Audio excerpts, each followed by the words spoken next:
أعوذ بالله من الشيطان الرجيم. بسم الله الرحمن الرحيم. الحمد لله رب العالمين،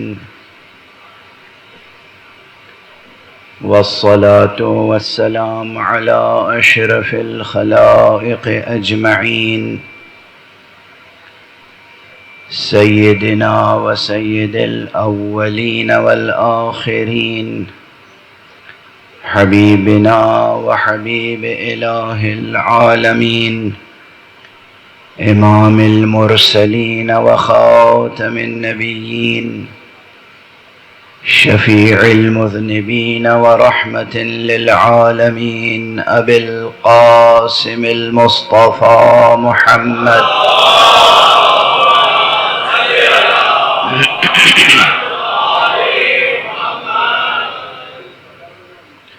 وعلى أهل بيته الطيبين الطاهرين الهداة المهديين المعصومين المظلومين، واللعنة الدائمة على أعداء الحق والدين. أما بعد، فقد قال الله تعالى عز اسمه في محكم كتابه ومتقن خطابه: بسم الله الرحمن الرحيم. هو الذي أنزل عليك الكتاب منه آيات محكمات هن أم الكتاب وأخر متشابهات. صدق الله العلي العظيم.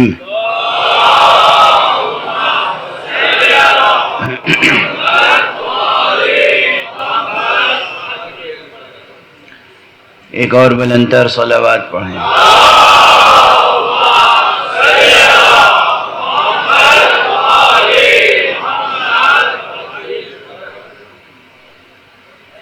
قرآن حکیم کی شان اعجاز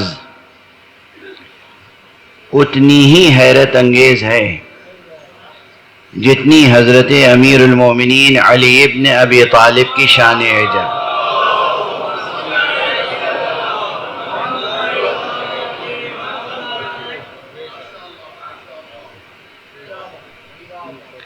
نہ آسانی سے علی سمجھ میں آتے ہیں، نہ آسانی سے قرآن سمجھ میں، نہ آسانی سے قرآن سمجھ میں آتا ہے، نہ آسانی سے علی سمجھ میں آتے ہیں. دونوں اللہ کے معجزے ہیں، دونوں ختمی مرتبہ صلی اللہ علیہ وآلہ وسلم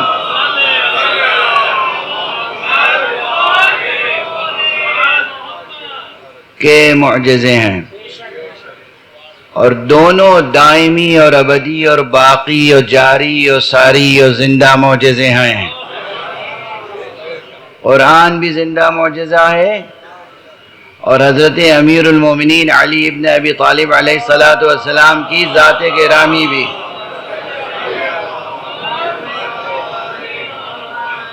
وہ پرانا جملہ دہرانے کا جی چاہ رہا ہے، آپ کی اس صلوات سے فرشتے تو راضی ہو جائیں گے، میں راضی نہیں ہوں.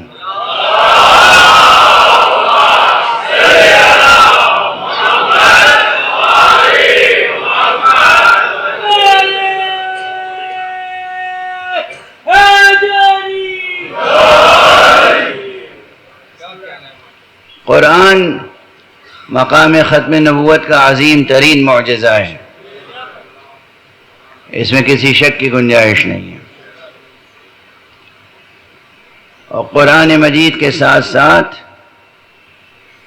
ذات گرامی ہے ولی المؤمنین، امام المتقین، امیر المومنین علی ابن ابی طالب علیہ السلام بھی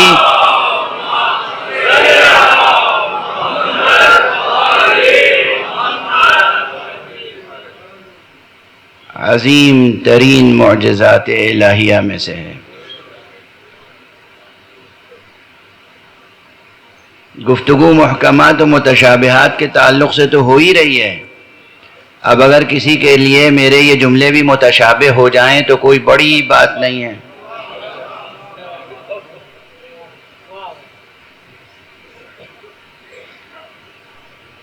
یہ موضوع بہت عظیم الشان اور محتم بالشان ہے۔ کل جہاں تک گفتگو پہنچی اس میں کم سے کم اصل موضوع کے تعلق سے کئی علمی نکات عرض کیے میں نے، البتہ اسی انداز سے جس انداز سے ایک مجلس اعضاء میں گزارش کیے جا سکتے ہیں۔ کلاس روم کی بحث کا اسلوب الگ ہوتا ہے، ممبر کی گفتگو کا اسلوب الگ ہوتا ہے۔ تو جو اب تک محکم اور متشابہ کے تعلق سے عرض کر سکا ہوں، اس میں ایک بات تو یہ ہے کہ قرآن مجید ہی میں بعض مقامات سے یہ استفادہ ہوتا ہے کہ کل کا کل قرآن محکم ہے، اور جس زاویے سے جس نقطہ نظر سے یہ بات کہی گئی ہے وہ بہت واضح ہے۔ دیکھیے کہیں تو یہ کہا گیا کہ احکمت آیاتہ، اس کی آیتیں جو ہیں وہ محکم کی گئی ہیں، اور کہیں کل کے کل قرآن کو حکیم کہا گیا ہے۔ قلب قرآن سورہ مبارکہ یاسین، بسم اللہ الرحمن الرحیم، یاسین والقرآن الحکیم، قرآن الحکیم نہیں ہے، یاسین والقرآن الحکیم۔ تو یہ حکیم کس معنی میں ہے؟ پھر وہی لوگ کہیں گے کہ آپ اردو پڑھانے بیٹھ جاتے ہیں۔ بھئی ہمارے کتنے بچوں کے ذہنوں میں حکیم کے کیا معنی ہوں گے؟ دیکھیے آ گیا جواب، ماشاءاللہ چشم بدور۔ حکیم یعنی طبیب ہیں، وہ جڑی بوٹیوں سے نسخے بنا کے دینے والا حکیم، یہی مفہوم ہے ذہن میں۔ حکیم کے یہ معنی نہیں ہے۔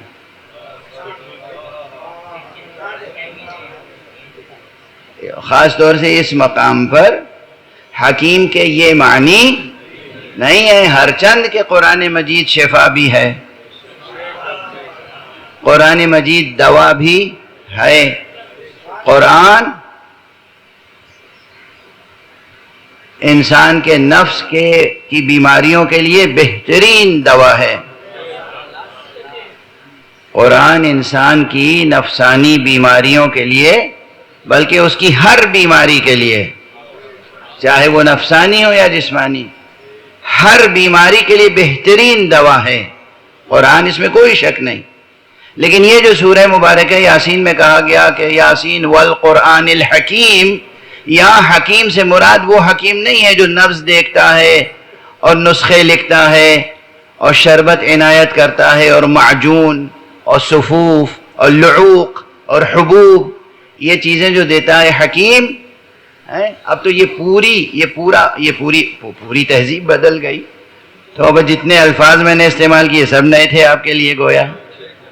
یہ جو بزرگ بیٹھے ہوئے یہ جانتے ہوں گے کہ لعوق کیا ہوتا ہے اور صفوف کیا ہوتا ہے اور معجون کیا ہوتا ہے اور شربت کیا ہوتا ہے اور قرص کیا ہے اور حب کیا ہے۔ یاد رکھیے یہ آپ کا تہذیبی سرمایہ ہے، یہ سب بھی یاد رکھیے۔ ممبر پر آنے والے کی ذمہ داری یہ بھی ہونی چاہیے کہ وہ اپنی صالح تہذیبی روایتوں کو زندہ رکھے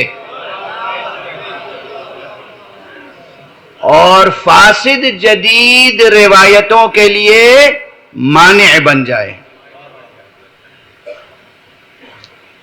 یہاں حکیم سے مراد وہی ہے محکم، لیکن محکم سے بھی محکم تر، کیونکہ محکم تو ہے اس میں مفعول، اور حکیم ہے صفت مشبہہ۔ صفت مشبہہ کے معنی ہے کہ اس میں پورے قرآن مجید میں پورا قرآن مجید ایسا محکم ہے کہ اس میں کہیں پر بھی ذرا سا بھی روزن یا خلل نہیں ہے. محکم، مضبوط اور محکم ہر اعتبار سے، لفظاً و معناً. لفظ کے اعتبار سے بھی محکم ہے، معنی کے اعتبار سے محکم ہے، احکام کے اعتبار سے محکم ہے، احکام عقلیہ کے اعتبار سے محکم ہے، احکام شرعیہ کے اعتبار سے محکم ہے، احکام اخلاقیہ کے اعتبار سے محکم ہے، احکام عرفیہ کے اعتبار سے محکم ہے، اعتقادات کے اعتبار سے بھی محکم ہے، فروعات کے اعتبار سے بھی محکم ہے.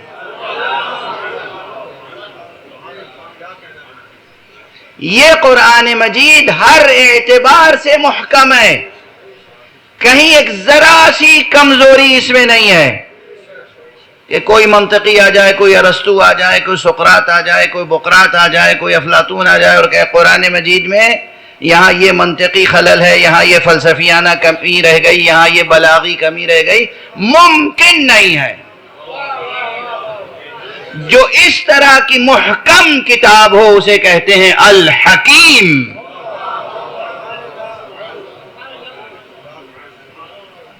اب سمجھ میں آئی بات؟ حکیم کسے کہتے ہیں؟ اصل میں حکیم کے معنی کیا ہیں؟ اور اسی لیے خود حضرت حق سبحانہ و تعالی کے اسماء میں سے ہے الحکیم.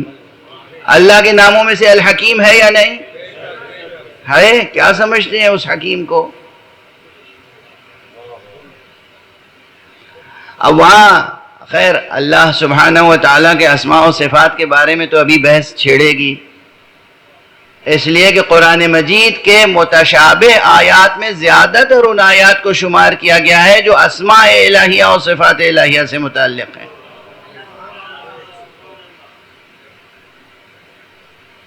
یہ بحث پہلے سے موجود ہے، اور اس بحث پہ اسباب استدراک بطور اضافہ جو کچھ عرض کرے گا یہ فقیر، یہ طالب علم، وہ ایک الگ باب ہے. تو قرآن مجید میں خود قرآن مجید کا نام ایک سے زائد مقام پر حکیم آیا ہے. کہیں کہا گیا یہ کتاب حکیم ہے، کہیں کہا گیا یہ قرآن حکیم ہے، اور نہ جانے کتنی مرتبہ اللہ سبحانہ و تعالیٰ کو حکیم کہا گیا. وَهُوَ الْعَزِيزُ الْحَكِيمُ. کتنی مرتبہ یہی فقرہ آیا ہے. تو اللہ سبحانہ و تعالیٰ کی ذات کس اعتبار سے حکیم ہے؟ اس لیے کہ ماشاءاللہ افراد بشر میں ہر ایک کے لیے وہ تو متشابہ ہی ہے. یعنی متشابہ کی اگر یہ تعریف ہے کہ وہ بات جو سمجھ میں نہ آئے، تو کون ہے آج تک جو کہہ سکے اللہ ہماری سمجھ میں آ گیا؟ کس کی سمجھ میں آیا ہے اللہ؟ اللہ ہے، اس میں کوئی شک نہیں، مگر وہ کیسا ہے اس کی کوئی تعریف کر سکتا ہے سوائے اس تعریف کے جو خود اس ذات حق نے اپنے لیے خود کی ہے. جو تعریف اس نے خود بیان کر دی اس کے علاوہ کوئی اپنی طرف سے حضرت حق سبحانہ و تعالیٰ کی تعریف تجویز کر نہیں سکتا. ممکن نہیں ہے، اس لیے کہ وہ خالق ہے، ہم مخلوق،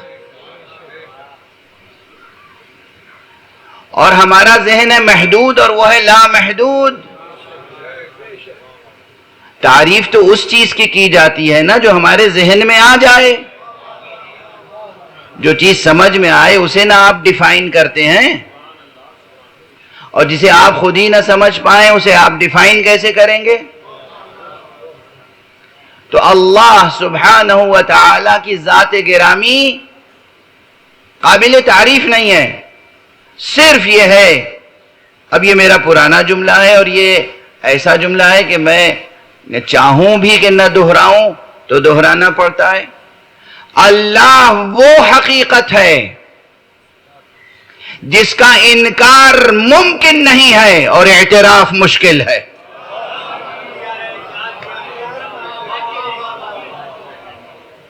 انکار ممکن نہیں ہے. یعنی جو لوگ انکار کرتے ہیں وہ سچ بات نہیں بول رہے ہوتے ہیں. جو انکار کرتے ہیں، جو کہتے ہیں میں اعتقاد نہیں رکھتا، میں یقین نہیں رکھتا، وہ سچی بات نہیں کہہ رہے ہوتے ہیں. اس لیے کہ ذات خالق متعال پر یقین فطرت کا حصہ ہے. یہ جو فطرت اولیہ ہے، فطرت مستقیمہ ہے، فطرت اصیلہ ہے، فطرت اصلیہ ہے، سچی فطرت، جس فطرت پر اللہ سبحانہ و تعالی نے انسانوں کو ڈھالا ہے، فطرت اللہ التی فطر الناس علیہا، اس فطرت کا متن فطرت ہے حق سبحانہ و تعالی پر کا اعتراف. تو جو انکار کرتے ہیں وہ سچی بات نہیں کہہ رہے ہوتے ہیں. اللہ وہ حقیقت ہے، وہ زندہ حقیقت ہے جس کا انکار ناممکن ہے، بس اعتراف مشکل ہے، اور واقعاً مشکل ہے. کسی کے لیے اعتقادی اور ذہنی لحاظ سے مشکل ہے، کسی کے لیے قلبی لحاظ سے مشکل ہے. کسی کا دماغ تو مطمئن ہو جاتا ہے کہ ہاں بھائی فطرت جو کہہ رہی ہے سچ کہہ رہی ہے تو کوئی، ہم نے خود سے تو اپنے کو نہیں بنایا، اور یہ زمین کسی آئنسٹائن نے تو بنائی نہیں، یہ سورج چاند ستارے یہ کہکشائیں یہ کسی نیوٹن نے تو بنائی نہیں. بھئی ان سب نے لاز آف نیچر کو ڈسکور کیا ہے، بنایا تھوڑی ہے. تو انکار تو نہیں کر سکتا کوئی خالق کا، بس یہ کہ اعتراف مشکل ہے. اعتراف کے لیے میں نہیں کہہ رہا ہوں ناممکن ہے، اعتراف مشکل ہے، اس لیے کہ وہ چیز جو سمجھ میں نہ آئے اس کا اعتراف مشکل ہوتا ہے نظریاتی طور پر. اور جو جتنا عظیم ہوتا ہے اس کے احکامات ایسی حکمتوں پر مبنی ہوتے ہیں کہ وہ حکمت انسان کی سمجھ میں نہیں آتی، تو مقام عمل میں بھی اس کو ماننا عملاً اور اس کے تمام احکامات کو بجا لانا مشکل ہے، آسان نہیں ہے، مشکل ہے. ہم اسی کو حجت اللہ سمجھتے ہیں جو اس مشکل کو آسان کر دیتا.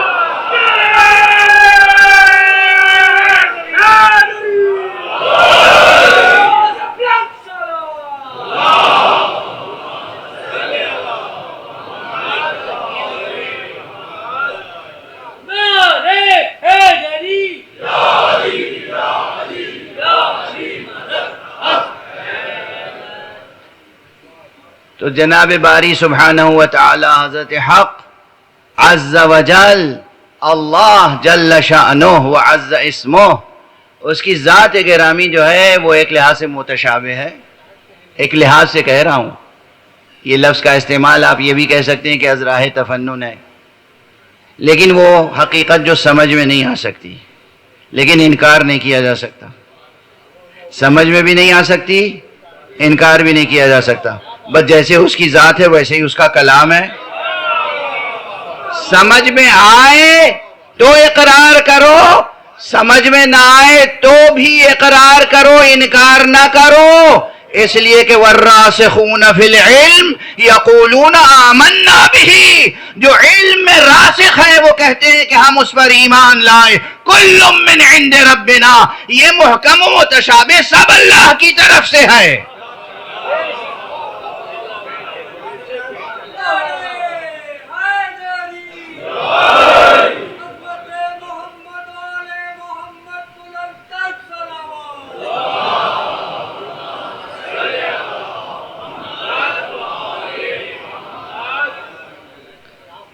میں پہلے ہی عرض کر چکا، بحث جو ہے بالکل ٹیکنیکل ہے، علوم القرآن سے متعلق ہے، حوزوی بحث ہے.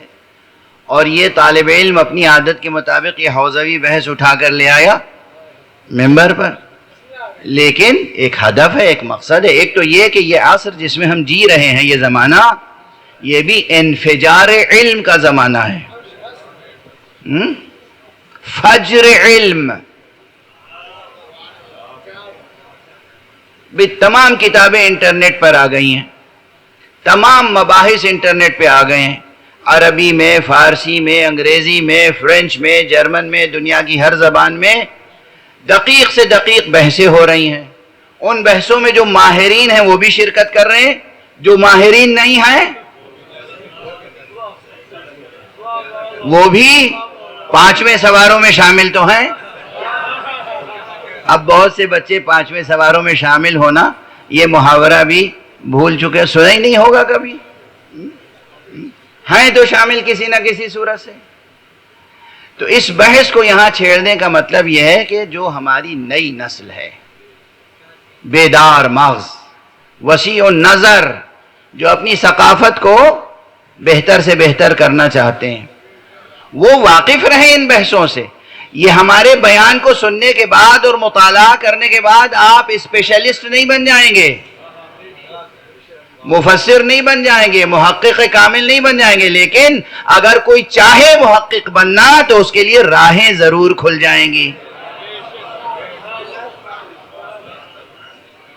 راستے ضرور کھل جائیں گے۔ اب عرض کروں کہ قرآن مجید کی محکم آیتیں تو وہ ہیں، اب یہ آج گرہ میں باندھ لیجئے گا، 4 5 6 تعریفیں لوگوں نے کی ہیں، محکم یعنی یہ، محکم یعنی یہ، محکم یعنی یہ، وہ ساری چیزیں یہ طالب علم پڑھ کے اور اس کے بعد کیا کر رہا ہے آپ کے سامنے؟ وہی معجون بنا کے یا شربت بنا کے آپ کی خدمت میں شربت روح افزا پیش کر رہا ہے۔ محکم یعنی وہ جس سے عقل بشری فوری طور پر مطمئن ہو جائے، اطمینان حاصل ہو جائے، اللہ سبحانہ و تعالیٰ کا حکم واضح ہو، مضمون و معنی بھی واضح ہو، خلاصہ معنی واضح ہو، حکم بھی واضح ہو۔ اس معنی میں عقل مطمئن ہو یا نہ ہو یہ ایک الگ بحث ہے، جہاں فلسفیانہ بحثیں ہوتی ہیں۔ یعنی حکم روشن ہے، اب ممکن ہے وہ سمجھ میں نہ آئے، لیکن یہ روشن ہے کہ کیا لکھا ہوا ہے۔ اور وہ آیتیں جہاں یہ مسئلہ ہے کہ بھئی آیت تو ہے سامنے، لفظیں سامنے ہیں، مگر کہیں لفظ ہی میں ایک سے زیادہ معنی ہیں، اور کہیں ایک لفظ کی بات نہیں ہے، پورے فقرے میں جو مضمون ادا کیا گیا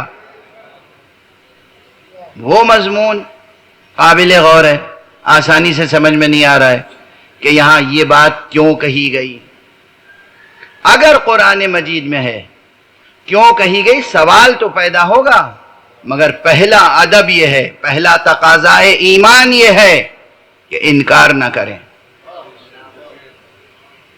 اگر وہ بات قرآن میں ہے تو انکار نہ کریں۔ مثلا ایک عجیب وبا چلی ہے یا ہوا چلی ہے، یہ کہنے کی ہر طرف سے، اب یہ مسلکی مسئلہ ہٹ گیا، یہ مسلکی بات نہیں رہی کہ صاحب قرآن مجید میں امامت کا تو ذکر ہی نہیں ہے۔ آپ اپنے اصول مذہب میں یا اصول دین میں امامت شامل کیے ہوئے ہیں کہ اصول مذہب آپ کا 5 ہے، اول توحید، دوسرے عادل، تیسرے نبوت، چوتھے امامت، 5ویں قیامت۔ یہ کیا قیامت کر رکھی ہے آپ نے؟ وہ قرآن مجید میں ہے تو امامت ہے ہی نہیں، سرے سے ہے ہی نہیں ہے۔ کیا جسے کہتے ہیں کیا جرأت ہے، کیا جسارت ہے، کیا غلط بیانی کا ملکہ پیدا کر لیا ہے لوگوں نے۔ یہ قرآن مجید میں امامت کا تذکرہ ہے ہی نہیں، گویا وہ جناب ابراہیم سے اللہ کی جو گفتگو ہوئی ہے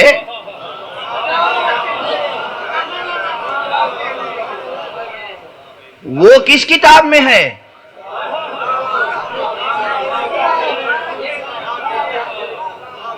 وہ ہے نا کچھ اس طرح کی بات کہ اللہ نے امتحان لیا ابراہیم کا، اور جب وہ امتحان میں کامیاب ہو گئے، وَإِذِ ابْتَلَىٰ إِبْرَاهِيمَ رَبُّهُ بِكَلِمَاتٍ فَأَتَمَّهُنَّ، جب وہ کامیاب ہو گئے تو حق سبحانہ وتعالی نے کہا کہ ابراہیم انی جاعلک للناس امامہ ہم انسانوں کے لیے تمہیں امام بنا رہے ہیں. کچھ بتائیں گے آپ یہ کس کتاب کے جملے ہیں؟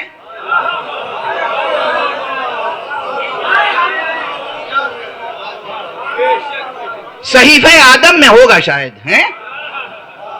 حضرت آدم کے صحیفے میں ہے نا یہ،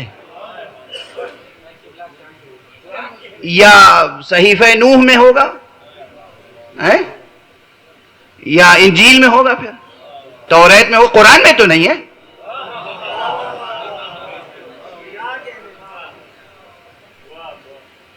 اگر اتنی ہی سی کلپ کسی نے کاٹ کے نشر کر دی، جو آج کل لوگوں کی عادت ہے،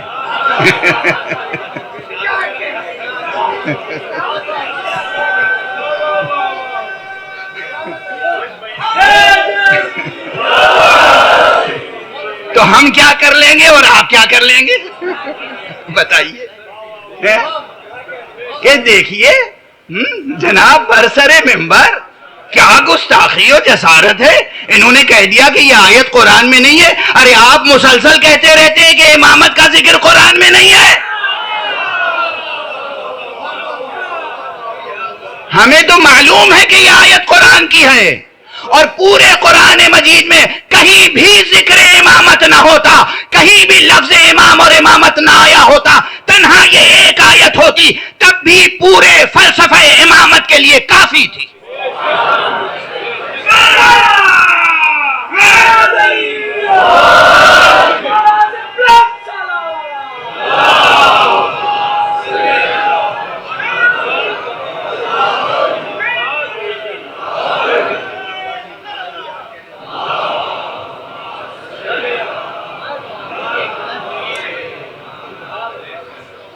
کیا جرأتیں بڑھی ہوئی ہیں، کیا جسارتیں بڑھی ہوئی ہیں، بنام تفسیر، بنام ترجمہ، بنام تعویل، قرآن مجید کی تفسیر کر رہے ہیں، نظام فکر اسلامی تشکیل دے رہے ہیں، اعتقادات انٹروڈیوس کر رہے ہیں، کہہ رہے ہیں امامت کا قرآن مجید میں ذکر ہی نہیں ہے. تو دست ادب جوڑ کے عرض کر رہا ہوں، یہ آیت کہاں ہے؟ قرآن مجید ہی میں ہے نا، کہ اللہ نے آدم کا، حضرت ابراہیم کا امتحان لیا، اور پھر بحث آگے مان بھی لیتے ہیں کہ ہاں قرآن مجید میں ہے اور یہ ہے اور وہ ہے، لیکن بہرحال امامت الہی عہدہ نہیں ہے، اللہ کی طرف سے مقرر ہونے والا منصب نہیں ہے. یہ تو انسانوں کو مل کے خود ہی الیکشن اور سلیکشن وغیرہ سے طے کر لینا چاہیے، اور جو قوم طے کر لے وہ ٹھیک ہے. آج جب انسانوں ہی کو طے کرنا تھا تو ابراہیم کو امام بنانے کے لیے امتحان اللہ نے کیوں لیا؟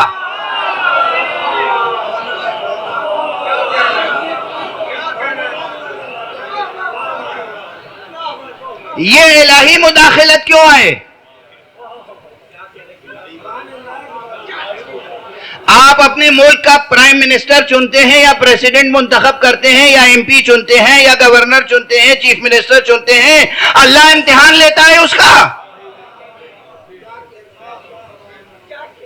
آپ اپنی اصطلاح میں انسانوں کا امام کسی کو بنائے تو اللہ امتحان لے گا اس کا.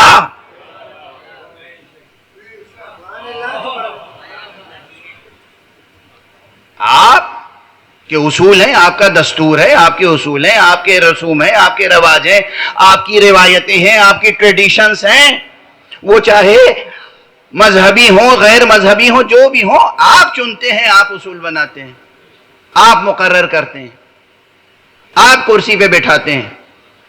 یہاں اللہ صاف صاف اعلان فرما رہا ہے دونوں مقامات پر، لفظ امام کو خلیفہ سے بدل دیجئے تو، لفظ خلیفہ کو امام سے بدل دیجئے تو. حضرت آدم کے لیے کہا انی جاعل فی الارض خلیفہ، میں بنا رہا ہوں اور بنانے والا ہوں آدم کو خلیفہ. اور جناب ابراہیم کے لیے کہا انی جاعلک للناس اماما، میں تمہیں انسانوں کے لیے امام بنا رہا ہوں. اور بات یہیں ختم نہیں ہوئی، جیسے ہی امامت ملی جناب ابراہیم کو تو بس اس کو ملوکیت میں بدل دیتے. کہ اب تو مل گیا عہدہ، تخت مل گیا، کرسی مل گئی، عہدہ مل گیا، منصب مل گیا، تو اب میں اپنے بعد اپنے بیٹے کو بناؤں گا، اور پھر اس کو کہہ دوں گا وہ اپنے بیٹے کو بنائے گا، اور اس سے کہہ دوں گا وہ اپنے بیٹے کو بنائے گا، اور ایک ڈائنیسٹی قائم ہو جائے گی۔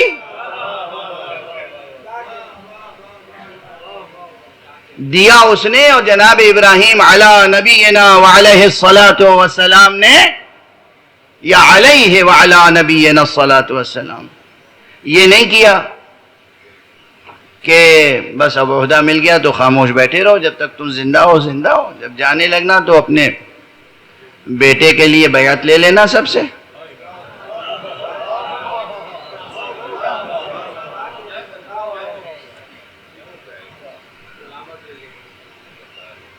وَمِن ذُرِّيَّتِي، پروردگار میری ذریت میں بھی امامت ہوگی یا نہیں؟ مجھے تو امام بنایا، میری ذریت میں بھی امامت عطا فرما۔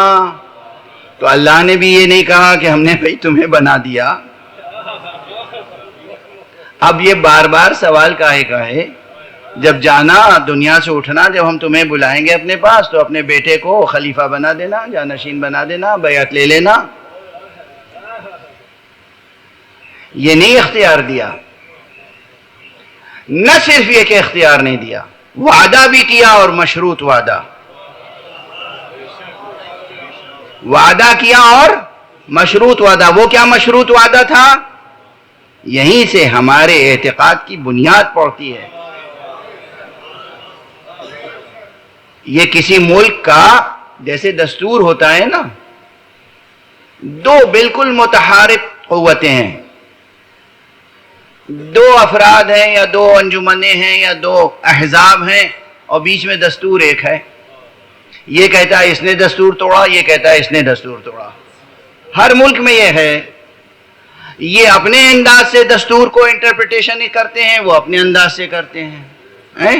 بھئی قرآن تو درمیان میں ہے، قرآن میں یہ آیت موجود ہے، کوئی اپنے انداز سے اس کی ترجمانی اور تفسیر و تعویل کرے، مگر ہمارے سامنے الفاظ ہیں اور ہم واشگاف لفظوں میں کہتے ہیں کہ ہم کوئی تعویل مرجوح قول کو راجح نہیں بنا رہے ہیں، ہم صرف لٹرلی الفاظ کا واضح ترجمہ پیش کر رہے ہیں۔ جناب ابراہیم کو اللہ نے امام بنایا،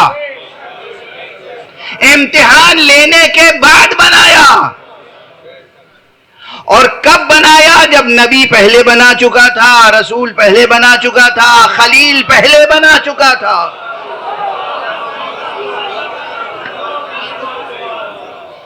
اس کے بعد امام بنایا، اور پھر جب جناب ابراہیم بت شکن، ابراہیم ابو الانبیاء، ابراہیم بزرگوار، جناب ابراہیم نے جب کہا کہ یا رب ومن ذریتی، پروردگار میری ذریت سے، تو کیا فرمایا؟ لا ینال عہد الظالمین، میرا عہدہ ظالموں تک نہیں پہنچے گا۔ ایک جملہ یاد رکھیے گا، پھر اس پر پھر الفاظ پہ غور کر لیجئے، کہاں تک تعویل کریں گے؟ کہاں تک تعویل کریں گے کہ امامت کا منصب الہی نہیں ہے؟ پہلی بات یہ کہ جناب ابراہیم کو امامت عطا فرمائی اس نے امتحان لینے کے بعد۔ دوسری بات کہ جناب ابراہیم نے اسے عطائے الہی سمجھا اور اسے اپنی میراث نہیں بنایا، امانت سمجھا، امانت، اس عہدے کو عہد سمجھا، اور اس کے بعد جب طلب کیا پروردگار سے کہ میری ذریت میں بھی امامت ہو، تو پروردگار نے ایک شرط لگا کے عہدہ دینے کا وعدہ جب کیا تو وہاں صرف یہ نہیں کہا ہاں یہ عہدہ ملے گا، عہدی،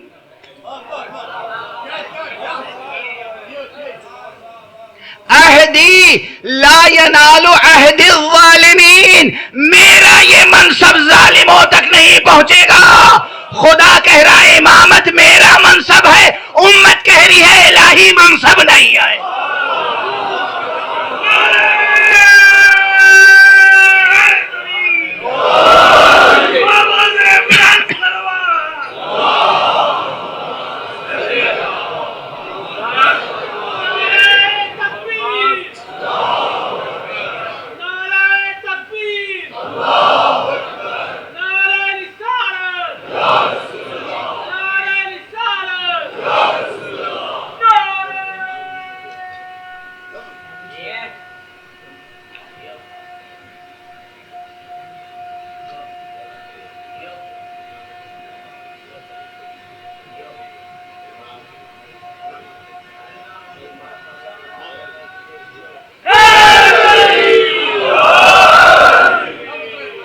جزاکم اللہ. مولانا کی صحت و سلامتی کے لیے بلند سلامات.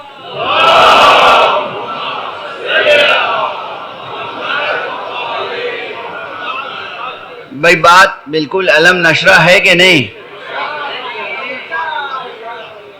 آجا اس موقع پر جو علم نشرہ میری زبان پہ آیا ہے، آیا تو تھا محاورتاً، پھر یاد آ گیا کہ وہ سورہ علم نشرہ جو ہے وہ بھی امامت ہی کے بارے میں ہے.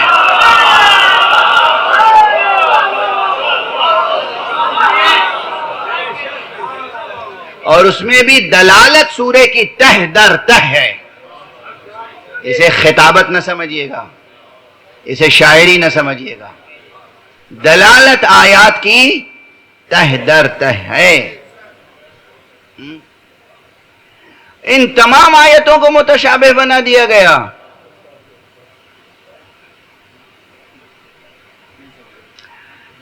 ایسی مثالیں ہیں کہ ہم کیا عرض کریں، کیسی کیسی آیتوں کو متشابہ کہہ دیتے ہیں. آج میں ایک بہت ہی عظیم الشان کتاب کا مطالعہ کر رہا تھا سحر میں، نماز صبح کے بعد، فجر کے بعد، اور سحر سے مطالعہ شروع کیا تھا، پھر وہ کتاب رکھی، پھر اٹھ کے نماز پڑھی، پھر اسی کتاب میں مشغول ہو گیا. ایک بہت بزرگ عالم کی کتاب ہے، اور انہوں نے اس میں معلوم ہے متشابہ آیتیں جہاں گنائی ہیں، اسے کس آیت کو بھی گنایا؟ قل ان کنتم تحبون اللہ فاتبعونی یحببکم اللہ کا یہ بھی متشابہ ہے.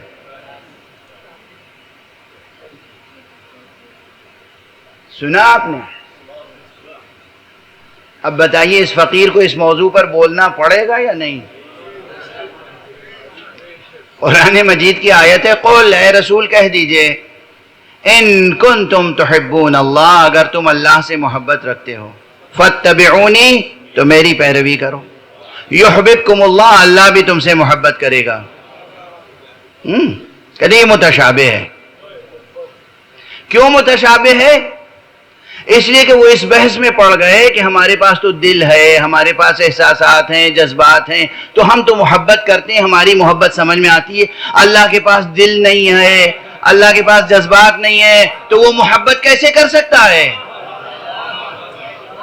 پھر کہوں اس سادگی پہ کون نہ مر جائے اے خدا. صلوات پڑھ دیجئے محمد والے.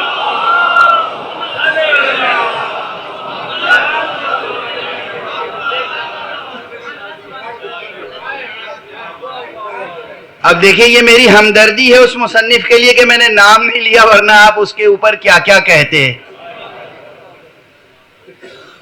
بہت بڑا نام ہے، بہت بڑا نام ہے، بہت بڑا نام. اس طرح سے قرآن مجید کی آیتوں کو متشابہ بنایا گیا ہے. تو اب پھر ٹھہر کے محکم کے معنی تو سمجھ میں آ گئے. محکم یعنی وہ جس کا مضمون روشن ہو، الفاظ کے معنی واضح ہو، حکم واضح ہو. اب متشابہ کے دو معنی آج ذہن میں رکھ لیجئے. ایک متشابہ کے معنی یہ ہے کہ ایک مضمون کا دوسرے مضمون سے مشابہ ہونا، ایک تصویر کا دوسری تصویر سے مشابہ ہونا، یعنی متماثل. متشابہ یعنی متماثل. یہ اس کی مثال ہے اور یہ اس کی مثال. اس میں ابہام کا پہلو کیا ہوتا ہے؟ ابہام کا پہلو یہ ہوتا ہے کہ جو چیزیں مشترک ہیں، مشابہ ہیں، وہ تو سمجھ میں آتی ہیں دونوں میں. جو چیزیں مشابہ نہیں ہیں، جو جز تصویر کا مشابہ نہیں ہے، وہ اس کا الگ ہے، اس کا الگ. واضح ہوئی بات؟ ایک مضمون ہے، اس میں کچھ مشابہت ہے دوسرے مضمون سے. کچھ مشابہت کے معنی یہ ہے کہ کچھ مغایرت بھی ہوگی. تو وہ جو مغایرت ہے اس کو سامنے رکھیے تو کچھ ابہام پیدا ہوتا ہے. اس ابہام کو دور کرنے کا طریقہ کیا ہے؟ بہت آسان ہے. جہاں جہاں ابہام پیدا ہو متشابہ میں، وہاں رجوع کیجئے محکمات قرآن کی طرف.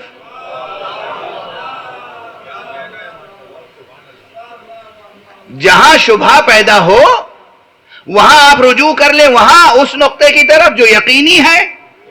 اس لیے کہ قرآن مجید کے بارے میں ایک اعلان باری تعالیٰ ہے کہ اس میں تضاد نہیں ہے، اس میں تناقض نہیں ہے، اس میں کنٹرڈکشن نہیں ہے. جب کنٹرڈکشن نہیں ہے، تناقض نہیں ہے، تضاد نہیں ہے، تو جہاں آپ کو کوئی ابہام نظر آئے وہاں ادھر چلے جائیے جہاں پر بات یقینی ہے. جہاں شبہ پیدا ہو وہاں یقین کی طرف پلٹ کے چلے جائیں. ایسا نہ کریں کہ یقین کو شبہے پر نثار کر دیں. زندگی میں بھی یہی کیجئے گا.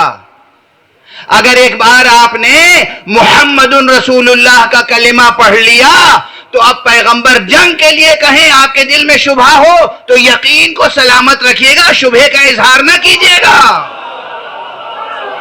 ایک بار آپ نے کلمہ پڑھ لیا محمد رسول اللہ، اب رسول اللہ صلح کرنے کے لیے کہیں تو یقین کو ترجیح دیجئے گا، شک کا اظہار نہ کیجئے گا.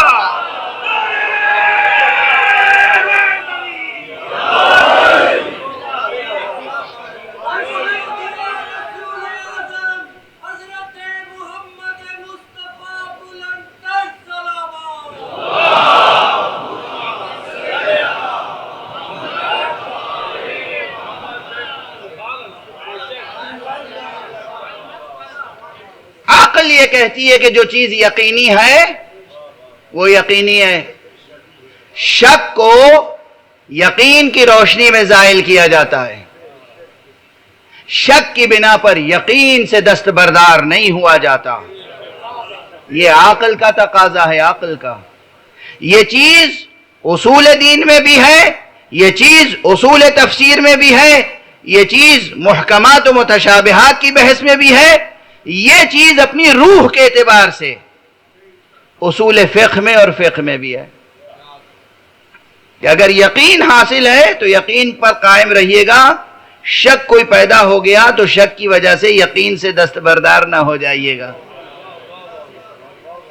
اب دیکھیں بات کہاں سے تھی کہاں تک آ گئی ہے.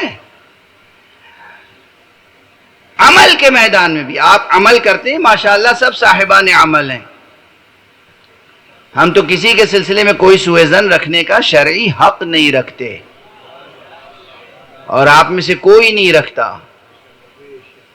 جب بیان احکام کریں گے وہ الگ بات ہے. جب ہم مسئلہ بیان کریں گے، نماز کا ہو، طہارت کا ہو، کوئی بھی مسئلہ ہو تو ہم بیان کریں گے. لیکن ہمیں معلوم ہے کہ جناب فلاں صاحب و فلاں صاحب احکام سے بالکل واقف نہیں ہیں. معلوم ہے کہ واقف نہیں ہے، توضیح المسائل بھی نہیں پڑھی ہے، اتنی بھی صلاحیت نہیں ہے کہ قرآن مجید سے براہ راست حکم ثابت کر لیں، حدیثیں پڑھ کے ثابت کر لیں. پھر بھی جب آپ آئیں گے تو ہم یہ سمجھیں گے کہ آپ جو نماز پڑھتے ہیں انشاءاللہ صحیح پڑھی ہوگی. ہمیں یہ حق نہیں ہے کہ آپ کی پڑھی ہوئی نماز کو باطل کہیں. یہ ہے لطف پروردگار، یہ ہے لطف پروردگار کہ مومنین کے اعمال کو ہمیشہ صحت پر محمول کرنا چاہیے. یعنی صحت سے مراد یعنی صحیح ہونا. اب دیکھیے نا اس حد تک الفاظ کو بیان کرنا پڑ رہا ہے نا، ورنہ بہت سے بچے تو صحت کے معنی یہ سمجھتے ہیں کہ بیمار نہیں ہے تو صحت ہے. صحت کے معنی ہے کسی چیز کا صحیح ہونا، پرفیکٹ ہونا، یہ ہے صحت. نماز پڑھی، نماز کی صحت کیا ہے؟ یعنی نماز باطل نہیں ہے، درست ہے.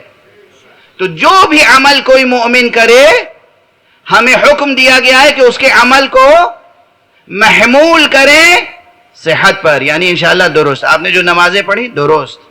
ابھی آپ نے مسئلہ پوچھا ہے اور مسئلہ پوچھنے ہی میں پتہ چل گیا کہ آپ کو مسئلہ نہیں معلوم تھا تو ہم نے جواب دیا. لیکن پھر بھی حکم کیا ہے کہ جو آپ نے نمازیں پڑھی ہیں ہم عموماً فی الجملہ سمجھیں گے کہ انشاءاللہ درست پڑھی ہیں، جب تک کہ آپ اعتراف نہ کر لیں کہ ہاں یہ غلطی ہم کرتے آئے ہیں. واضح ہے؟ وہ کریم کیسا کریم ہے، وہ پروردگار کیسا لطیف اور رحیم اور رؤوف اور ودود ہے اپنے بندوں پر. خدا کی قسم، خدا کے علاوہ کوئی ہے ہی نہیں جس سے محبت کی جائے. سچی محبت، حقیقی محبت سوائے ذات باری کے کوئی ہے ہی نہیں جس سے سچا عشق کیا جائے. یا خدا ہے جس سے محبت کی جا سکتی ہے، یا خدا والے ہیں جن سے محبت کی جا سکتی ہے. صلوات پڑھ دے محمد والے.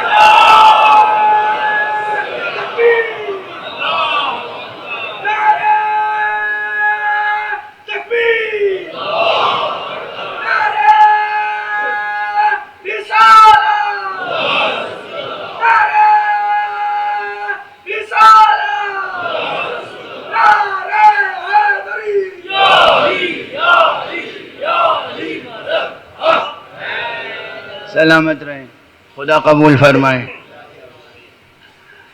اب ذرا سا بحث کو پھیلا دوں، اس لیے کہ بس غالباً 3 تقریریں اور رہ گئی ہیں، تو کم سے کم بحث مکمل نہیں ہوگی، اس کے حدود 4 تو ذکر کر دوں.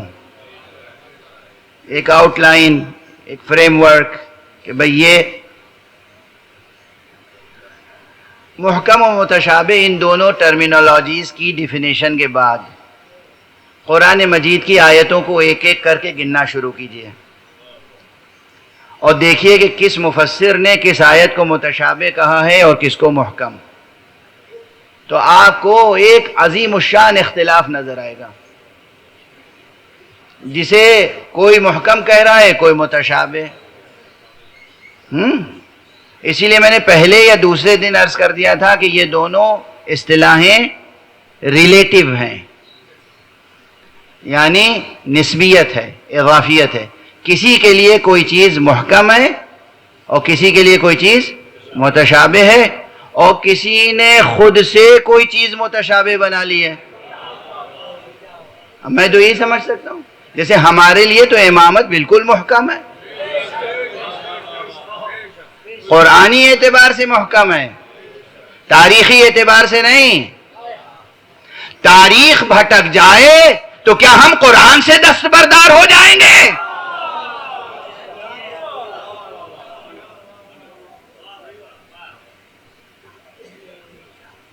اس ایک جملے میں بہت کچھ ہے. تاریخ بھٹک جائے تو کیا ہم قرآن سے دستبردار ہو جائیں گے؟ اور ماضی میں تاریخ سے بھٹک گئے ہوں لوگ تو، حال میں بھٹک رہے ہوں تو، مستقبل میں بھٹکنے والے ہوں تو، کیا بھٹکنے والوں کی وجہ سے ہم قرآن سے دستبردار ہو جائیں گے؟ خدا ہماری زندگیوں میں وہ لمحہ نہ لائے، وہ نحس لمحہ کہ ہم اللہ کے کلام سے، اللہ کی کتاب سے، قرآن مجید سے منحرف ہوں. نعوذ باللہ. قرآن مجید میں جو کچھ ہے سب کل من عند ربنا، سب ہمارے رب کی طرف سے ہے. آمنا بہی، ہم ایمان لائے. اور پھر وہی دعا ہے، ربنا لا تزغ قلوبنا بعد اذ ہدیتنا، پروردگار ہمارے دل کج نہ ہونے پائیں تیری ہدایت آ جانے کے بعد. اب یہ جو آیتیں آپ تلاش کریں گے، ایک فہرست بناتے چلے جائیے. بہت سی آیتیں جمع ہو جائیں گی جن کے لیے کہا جائے گا متشابہ متشابہ متشابہ متشابہ متشابہ. اب پھر ان آیتوں کو مختلف کلاسیفائی کرنا ہوگا. تصنیف، کلاسیفائی کرنا یعنی قسموں میں تقسیم کرنا. کچھ آیتیں ہیں جو اسماء الہیہ سے متعلق ہیں اور انہیں متشابہ کہا گیا. اچھا، یہ تشابہ پیدا کیسے ہوتا ہے؟ اب اسی لفظ حکیم پر مثال دے دوں. ہم تو حکیم اسے سمجھتے ہیں جو محکم ہو اور جس میں کوئی خلل نہ ہو، ٹھیک ہے نا، محکم. اللہ کو کس معنی میں حکیم کہیں؟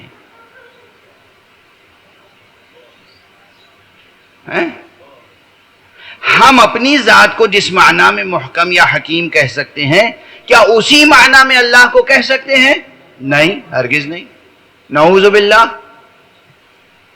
نعوذ باللہ. اللہ اپنے مخلوقات سے کسی طرح کی مشابہت نہیں رکھتا، تو اس کو کس معنی میں حکیم کہیں گے؟ واضح ہو رہی ہے بات؟ جواب دوں یا آپ پہ چھوڑ دوں؟ لطف تو آئے گا، آپ پہ چھوڑ دوں. ایک صلوات پڑھ دیجئے محمد.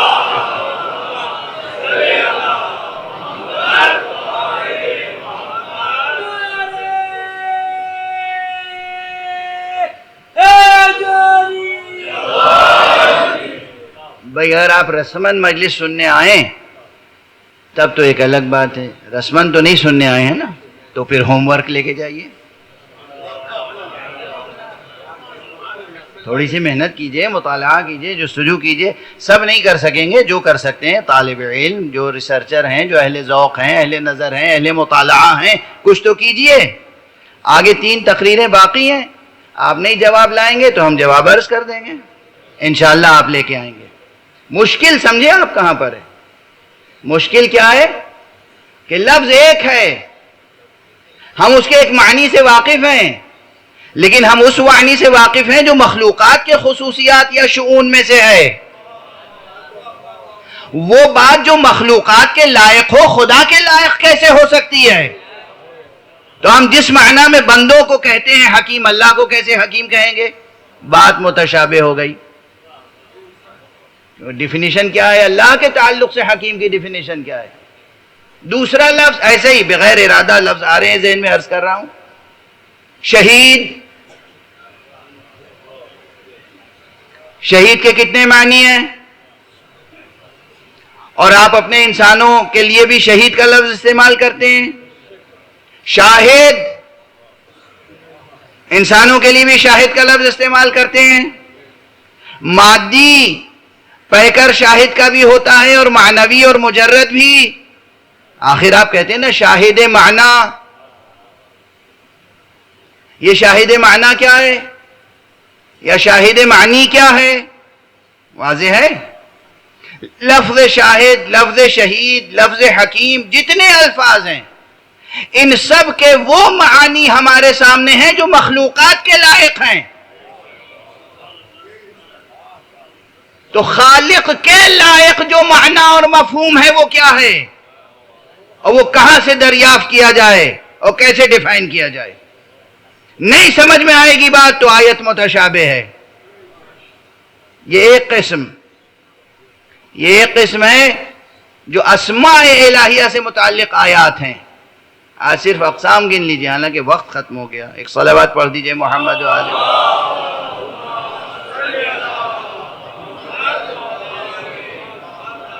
اچھا اب چند قسموں کا ذکر تو ہو جائے. دوسری قسم صفات الہیہ سے متعلق ہے، اللہ کی صفتیں. تیسری قسم اللہ کے افعال سے متعلق ہے. مثلا قرآن مجید میں اللہ کی صفتوں میں سے ایک صفت یہ ہے کہ الرحمن علی العرش استوى.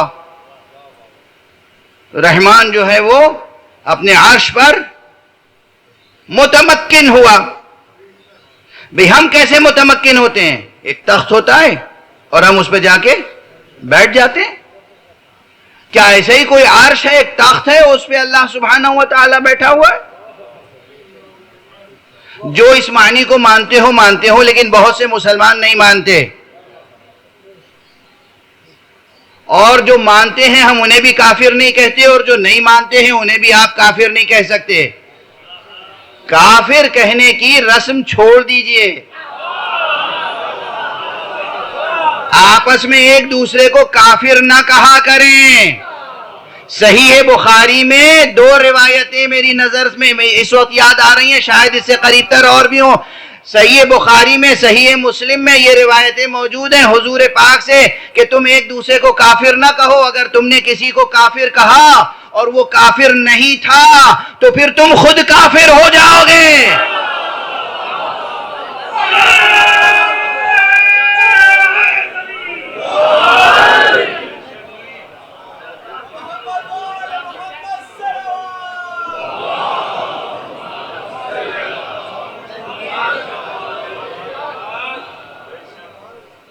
جانور میں اور انسان میں کیا فرق ہے؟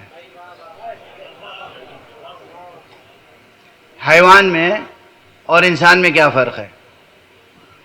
اب اس سیاق و سباق میں ایک دم سے میں نے یہ سوال کر لیا تو کچھ سمجھ میں آ رہا ہے؟ جواب نہیں۔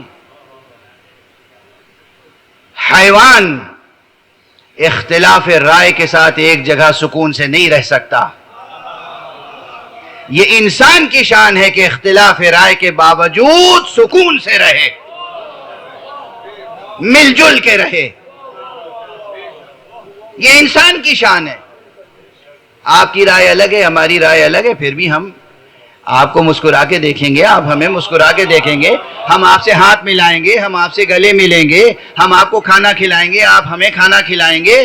اگر بخیل نہیں ہے، ایسے ہی کنجوس نہیں ہے تو پھر یہ سب کرنا ہوگا۔ یہ بخیل کا لفظ یوں ہی تھوڑی ہنسنے ہنسانے کے لیے نہیں استعمال کیا ہے، رسول پاک کی حدیث ہے اور ہمارے مولا حسین نے نقل کیا ہے۔ فرمایا ابخل الناس، بخیل ترین ہے وہ شخص جو کسی مسلمان کو دیکھے اور اسے سلام نہ کرے۔ بے کھانا کھلانا تو الگ رہا، پانی پلانا تو الگ رہا، ایک مسلمان کو دیکھا دوسرے مسلمان نے اور سلام نہیں کیا، کیا کہیں گے اسے؟ کم سے کم جو کہیں گے وہ یہ کہ بخیل ہے۔ ایسا بخیل، ایسا کنجوس، ایسا شحیح۔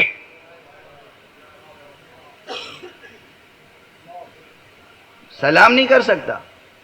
تو اختلاف ذوق کے باوجود، اختلاف رائے کے باوجود، اختلاف مزاج کے باوجود، اختلاف نظر کے باوجود ایک دوسرے سے انسانی سلوک اور اسلامی آداب سے پیش آنا، یہ شرف ہے، یہ کمال ہے۔ ایک دوسرے کو کافر کہنا اور واجب القتل کہنا اللہ کو پسند نہیں ہے۔ یہ کلچر چھوڑ دیجئے۔ بات کہاں سے کہاں چلی جاتی ہے۔ بات تو میں عرض کر رہا تھا کہ کچھ وہ ہیں جو سمجھتے ہیں کہ اللہ سبحانہ و تعالی عرش پر بیٹھے ہوئے ہیں،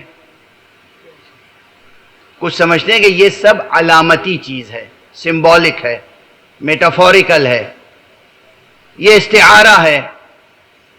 اس لیے کہ اللہ کی دو چیزیں ہیں، ایک عرش، ایک کرسی۔ اب اگر آپ نے جسمانی قرار دے دیا اسے تو یا تو وہ عرش پہ بیٹھ پائے گا یا کرسی پہ، ایک وقت میں دونوں پہ تو نہیں بیٹھ سکتا۔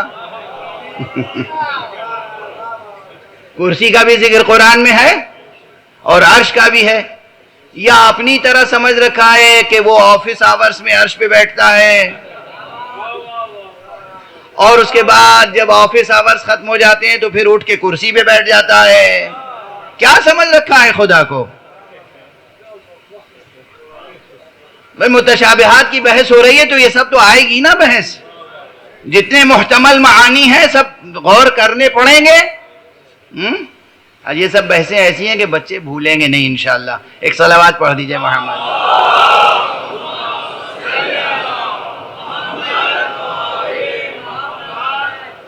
اچھا، صفات سے ہٹ کر افعال و صفات کہیں ایک دوسرے کے ساتھ ملے ہوئے بھی ہیں۔ اب کہیں یہ ہے کہ وَجَاءَ رَبُّكَ وَالْمَلَكُ صَفًّا صَفًّا، اور آیا تمہارا پروردگار وہ اور ملائکہ صف بصف ہے۔ آیا، اللہ آیا، کہاں سے آیا اور کیسے آیا؟ اور وہ ملائکہ سب ایک صف میں کھڑے ہو گئے، یعنی ایک ہی صف میں کھڑے ہو گئے محمود و ایاز۔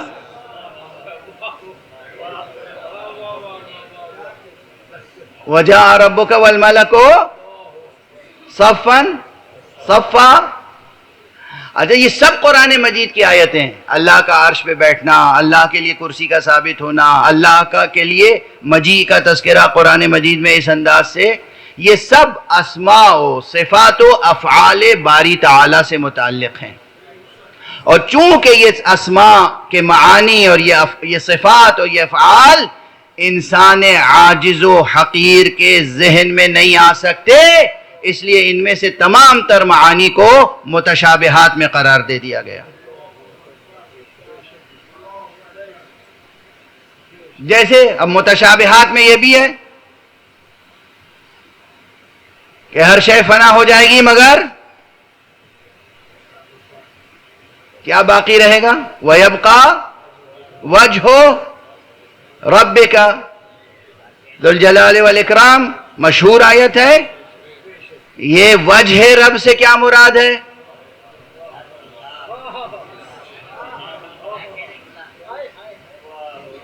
وجہ رب سے کیا مراد ہے؟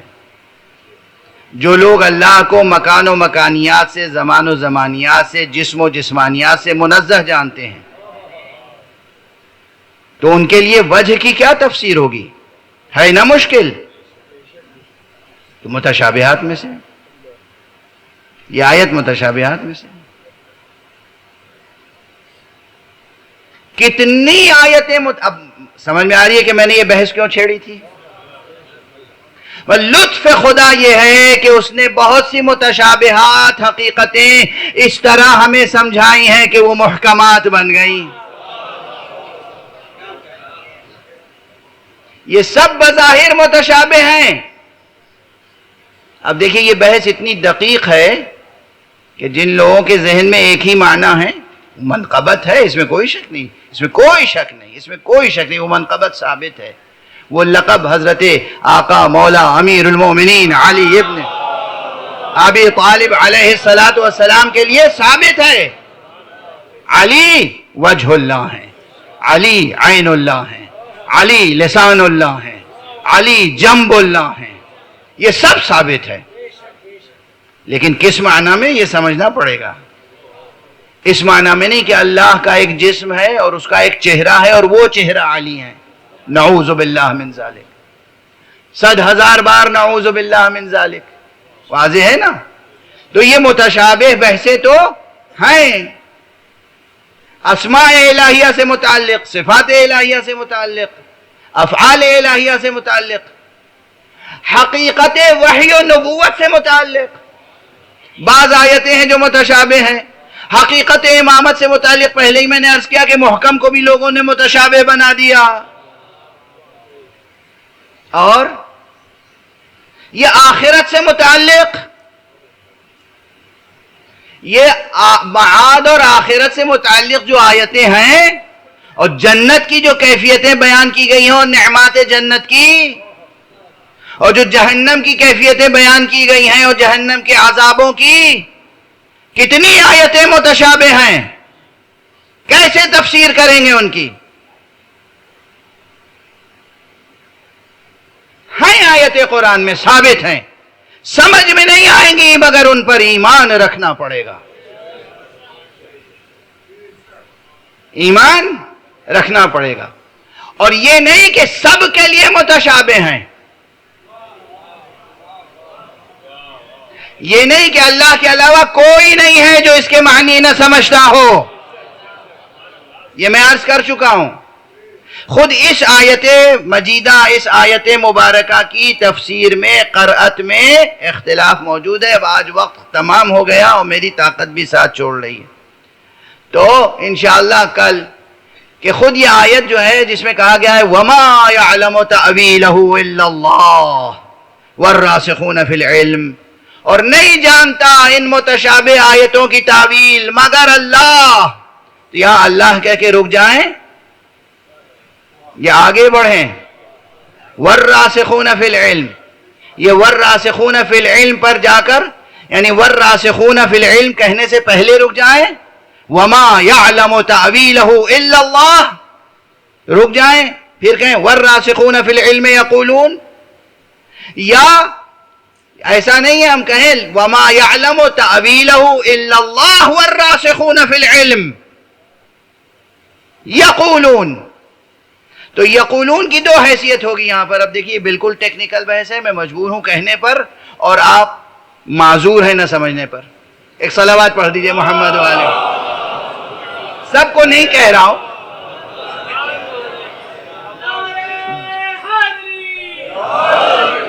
سب کو نہیں کہہ رہا ہوں. مجمع میں دیکھیے بعض چیزیں ہوتی ہیں جو عقل انسانی طے کر لیتی ہے کہ بھئی یہ آلریڈی ایکسیپشنز میں سے ہیں. کوئی یہاں عالم دین بیٹھا ہے، کوئی عربی دا بیٹھا ہے، تو اسے تیر نہیں لگ جائے گی کہ مولانا نے کہا کہ آپ معذور ہیں سمجھنے سے. وہ سمجھ جائے گا کہ یہ ان لوگوں کے لیے اشارہ ہے جو نہیں جانتے عربی. اور میں بھی معذور ہوں، اگر آپ عربی نہیں جانتے تو یہ نہیں ہے کہ میں یہ مطالب نہ بیان کروں. انشاءاللہ اگر آپ نہیں جانتے ہیں تو آپ کے بچے ضرور جانیں گے. ٹھیک ہے نا؟ ایک صلوات پڑھ دیجئے محمد.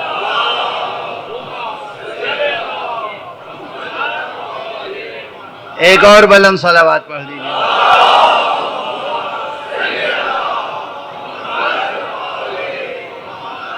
بس ایک کلمہ کہہ کے بیان مصائب کا بیان فضائل کا سلسلہ روکتا ہوں آج. یہ بحث ہے اور اس میں بھی مسلکی بحث نہیں ہے. یہ نہیں کہ فلاں مسلک و مذہب و فرقے والے یہ کہتے ہیں اور اس مذہب و مسلک و فرقے والے نہیں. ہر فرقے میں دونوں قول ہیں. ٹھیک ہے نا؟ آرام حاصل ہو گیا؟ منافرت تو نہیں بڑھی؟ تم یہ کہتے ہو میں یہ کہتا ہوں، یہ جو ہے کلچر بن گیا ہے، اسے چھوڑ دیجئے. ہر مسلک میں دو قول ہیں. کچھ کہتے ہیں کہ وَمَا يَعْلَمُ تَأْوِيلَهُ إِلَّا اللَّهِ. یہاں ٹھہر جائیے، یعنی اس کی تعویل کوئی نہیں جانتا سوائے خدا کے. وَالرَّاسِخُونَ فِي الْعِلْمِ پھر مبتدا ہے، واو عاطفہ، واو جو ہے وہ عاطفہ نہیں ہے، استئناف ہے، اور الراسخون مبتدا ہے اور یقولون خبر. اور دوسرے کہتے ہیں کہ نہیں، واو عاطفہ ہے، نہیں جانتا تعویل کوئی مگر اللہ اور راسخون فی العلم. اور یقولون کیا ہے؟ پھر یہ یقولون حال ہے، یعنی جو راسخون فی العلم ہیں ان کا حال یہ ہے کہ وہ کہتے ہیں آمنا بہی، ہم ایمان لائے ہر شے پر، کل من عند ربنا، سب چیز ہمارے رب کی طرف سے ہے. واضح ہے؟ اب بحث تو بہت طویل ہے، لیکن اس وقت ربط مصائب سے پہلے جو جملہ عرض کر رہا ہوں یاد رکھیے گا. خود لفظ الراسخون فی العلم کی ترکیب پر غور کر لیجئے. راسخون فی العلم، راسخون فی العلم کہا جا رہا ہے وما یعلم تعویلہ الا اللہ والراسخون فی العلم، اور نہیں جانتے اس کی تعویل مگر اللہ اور وہ جو علم میں کامل ہیں. یعنی ایک طرف کہہ رہا ہے علم میں کامل ہے، ایک طرف کہہ رہا ہے نہیں جانتے. یہ نہیں ہو سکتا. خود یہ فقرہ آپ اپنی دلیل ہے، یعنی آفتاب آمد دلیل آفتاب.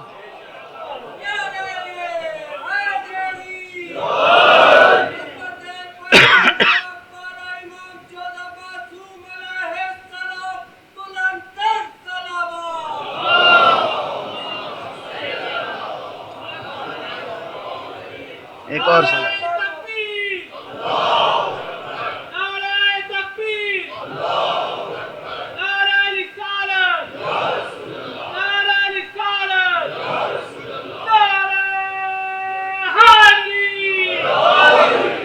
یعنی اب مضمون آیت یہ ہوا کہ اور نہیں جانتا تعویل متشابہات کی کوئی مگر یا اللہ یا وہ جنہیں اللہ نے علم دیا ہے.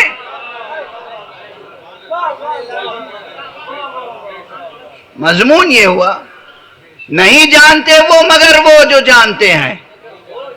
نہیں جانتا کوئی مگر وہ جو جانتے ہیں. والراسخون فی العلم، اگر نہیں جانتے تو پھر انہیں راسخون فی العلم کیسے کہیں گے؟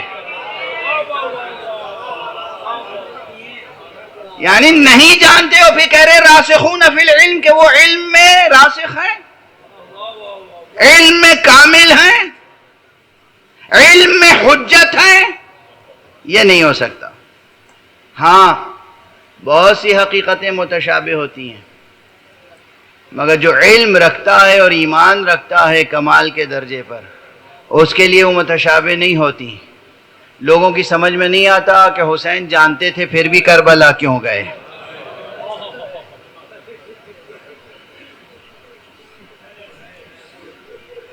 سمجھ میں آئی بات؟ کہاں سے کہاں پہنچی ہے نا؟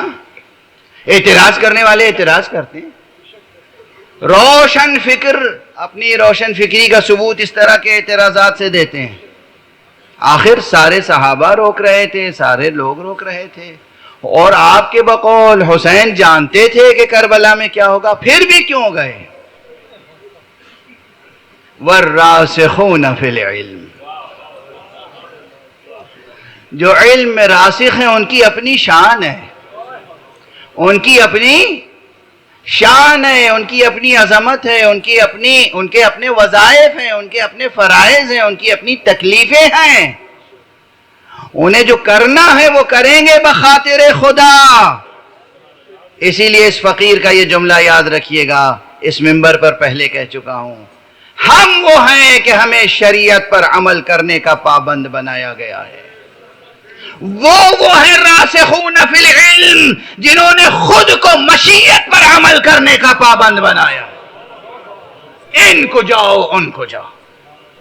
ہم کہاں ہیں اور ان کا مرتبہ کہاں ہے؟ ہم پابند کیے گئے ہیں کہ شریعت پہ عمل کریں، مگر انہوں نے خود کو تسلیم و رضا کی بلند ترین منزل پر پہنچا کر پابند کیا ہے کہ مشیت کے مطابق عمل کریں. وہ مشیت پر عامل ہیں، ہم شریعت پر عامل. ہم شریعت پر بھی مکمل طریقے سے عمل نہیں کر پاتے اور وہ مشیت پر مکمل طریقے سے عمل کر کے دکھا دیتے ہیں. کیا وہ ہمارے جیسے ہو سکتے ہیں اور کیا ہم ان کے جیسے ہو سکتے ہیں؟ جو چلے ہیں سرکار سید الشہداء مدینے سے تو کیا جملے تھے زبان پر؟ جب کوئی پوچھتا تھا کیوں جا رہے ہیں فرماتے تھے شاء اللہ ان یرانی قتیلا. اللہ کی مشیت ہے کہ وہ مجھے اپنی راہ میں قتیل دیکھے، شہید دیکھے. اور جب کوئی کہتا تھا کہ آپ جا رہے ہیں تو پھر گھر کی خواتین کو کیوں لے کر جا رہے ہیں؟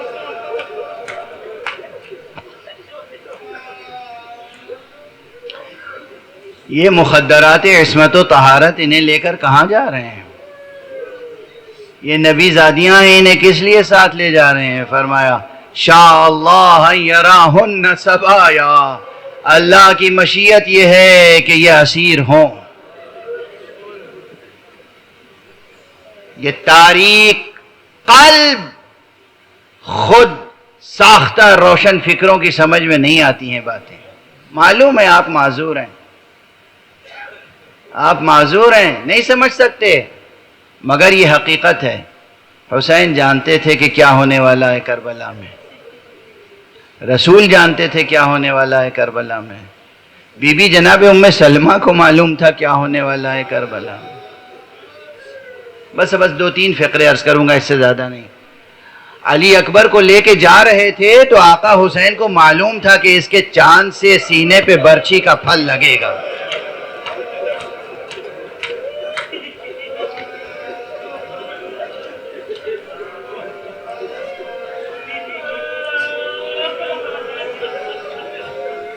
جب مکے سے کربلا جا رہے تھے تو راستے میں ایک موقع پر جناب سید الشہداء نے فرمایا انا للہ و انا الیہ راجعون. حضرت علی اکبر آگے بڑھے، بابا اس وقت کیا موقع ہے یہ کلمہ استرجاع زبان پر جاری کرنے کا؟ کہا کہ بیٹا ابھی میں نے دیکھا حالت نومیہ میں کوئی مجھ سے کہہ رہا ہے کہ دیکھو تو اس کارواں کو کس تیزی سے اپنی موت کی طرف جا رہا ہے. کہا تو بابا کیا ہم حق پر نہیں ہیں؟ کہا بیٹا ہم حق پر نہ ہوں گے تو پھر کون ہوگا؟ اچھا یہ جو مکالمہ ہے اس پر بھی ظاہر ہے کہ اب میں فضائل ہو یا مصائب صرف شاعرانہ مضامین کا اضافہ اپنی طرف سے تو نہیں کر سکتا ہوں، جو حقائق ہیں وہی بار بار عرض کیے جاتا ہوں. یہ جو مکالمہ ہے باپ اور بیٹے کا، امام اور امام زادے کا، یہ مکالمہ جو فرزند رسول کا شبیہ رسول سے ہے، یہ مکالمہ بہت معنی خیز ہے. معلوم تھا گفتگو کرنے والوں کو کہ ہمارے یہ جملے تاریخ میں ثبت ہو جائیں گے، تاریخ میں محفوظ ہو جائیں گے. یہ گفتگو اس لیے ہو رہی تھی تاکہ قیامت تک کے لیے مثال قائم ہو جائے کہ کربلا وہ خالص ترین معرکہ حق و باطل ہے جس میں آقا حسین کے بیٹے نے بھی باپ کا ساتھ صرف رشتے کی بنا پر نہیں دیا ہے، صرف اس لیے ساتھ نہیں دیا ہے کہ یہ بابا ہیں تو ہمیں ساتھ دینا ہے، بھتیجے نے اس لیے ساتھ نہیں دیا ہے کہ یہ چچا ہے تو ہمیں ساتھ دینا ہے، بھانجوں نے اس لیے ساتھ نہیں دیا ہے کہ یہ ماموں ہے تو ہمیں ساتھ دینا ہے. بلکہ سب کو معلوم تھا کہ یہ فرزند رسول حجت خدا ہیں اور یہ حق پر ہیں، اس لیے ہمیں ساتھ دینا ہے۔ اور جب حق پر مرنے کے لیے تیار تھے تو انہیں موت اور زندگی کی لذتوں کا بھی خوب علم تھا۔ کربلا تک آئے، ایک ایک فریضہ زندگی کا ادا کیا، یہاں تک کہ روز عاشورہ آ گیا۔ جب اصحاب کا سلسلہ تمام ہو گیا تو اب یہ فکر تھی اہل بیت میں سے ہر ایک کو کہ اب کون میدان کی طرف جائے گا۔ ہر ایک چاہتا تھا کہ میں پہلے جا کے قربان ہو جاؤں۔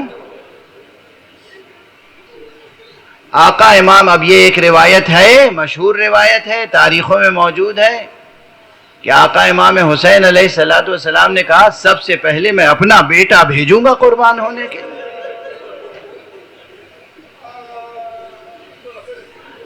اب بس یہ قول موجود ہے، اسے میں نے نقل کر دیا۔ حقیقتاً اور واقعتاً کس ترتیب سے شہادت ہوئی یہ تحقیق کے محل پر عرض کیا جائے گا۔ یہ یقینی ہے کہ شہادت ہوئی، لیکن جب بھی شہادت ہوئی، جس مرحلے پر بھی ہوئی، جب آقا حسین نے بیٹے کو رخصت کیا ہے تو اس وقت کیفیت آقا کی بہت عجیب تھی۔ کون تھا کاروان حسینی میں جو حضرت علی اکبر کی رخصت کے وقت مضطرب نہ ہو گیا؟ زینب نے اپنے بیٹے کی طرح پالا تھا۔ بی بی زینب کیسے آسانی سے حضرت علی اکبر کو میدان میں جانے کی اجازت دے سکتی تھی؟ لیلا ماں تھیں، کس طریقے سے اجازت دے سکتی تھیں؟ آقا حسین صرف اس لیے نہیں انہیں تأمل تھا کہ یہ بیٹا ہے، بلکہ آقا حسین نے اللہ کو گواہ کر کے جو جملے کہے ہیں وہ تاریخ میں محفوظ ہیں۔ جب جناب علی اکبر تشریف لائیں، آپ نے سینے سے لگایا، خوب گریہ کیا۔ اور کل رات میں مصائب میں عرض کر چکا ہوں، یہ گریہ شجاعت کے منافی نہیں تھا۔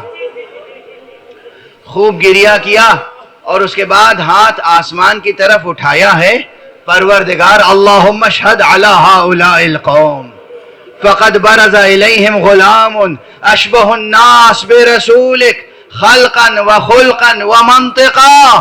پروردگار تو گواہ رہنا، اب وہ جوان جا رہا ہے میدان جہاد میں، جو صورت میں، سیرت میں، رفتار میں، گفتار میں تیرے رسول کی شبیہ ہے۔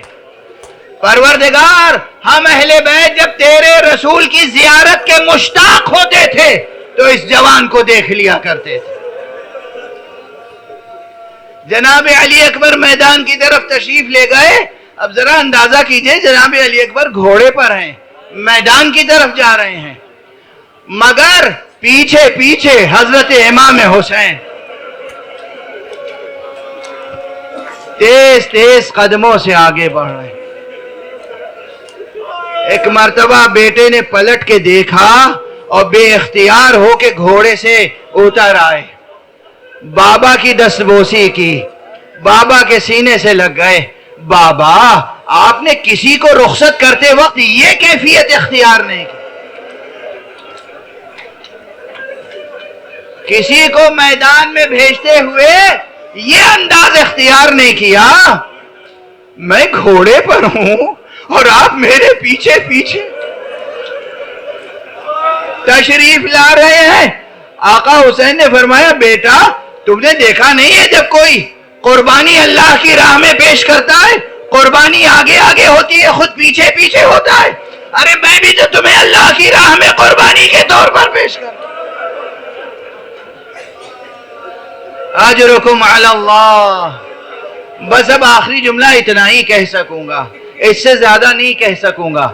میرے سینے میں بھی دل ہے اور اس دل میں اتنی طاقت نہیں ہے کہ ان مصائب کو بیان بھی کر سکوں۔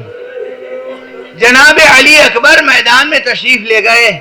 آقا امام حسین نے روز عاشورہ ایک بڑا علم خیمے کے آگے نصب کر دیا تھا۔ اس علم کا پھرہرا فضا میں اڑ رہا تھا اور اس پھرہرے کے نیچے آقا اپنے فرض پر تشریف فرما رہتے تھے. جو رخصت ہونے کے لیے آتا تھا وہیں پہ آتا تھا, وہیں سے رخصت کر دیتے تھے. جناب علی اکبر کے پیچھے تو کچھ دور تک گئے اور اس کے بعد پھر واپس آئے, پھر فرض پر تشریف فرما ہوئے, اور حضرت علی اکبر کو دیکھتے رہے میرا بیٹا میدان کے کس گوشے میں ہے.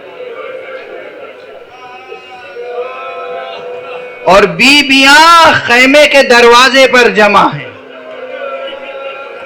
کیونکہ بیویوں کو یہ اندازہ ہے حسین فرزند رسول ہیں, حسین حجت خدا ہیں, ارے حسین امام ہیں, حسین معصوم ہیں, مگر حسین کے سینے میں باپ کا دل بھی تو ہے. یہ ممکن نہیں ہے بیٹے پر کوئی سخت وقت آ جائے اور حسین کے چہرے سے نمایاں نہ ہو. زینب دیکھ رہی ہیں مسلسل بھائی کی طرف, حسین دیکھ رہے ہیں میدان کی طرف. ایک مرتبہ آقا حسین کے چہرے کا رنگ بدلا اور آپ نے اپنے گھوڑے کو ایڑ لگائی اور میدان کی طرف بڑھے. ارے زینب سمجھ گئی, زینب نے فریاد کی, واہ علیہ واہ محمدہ.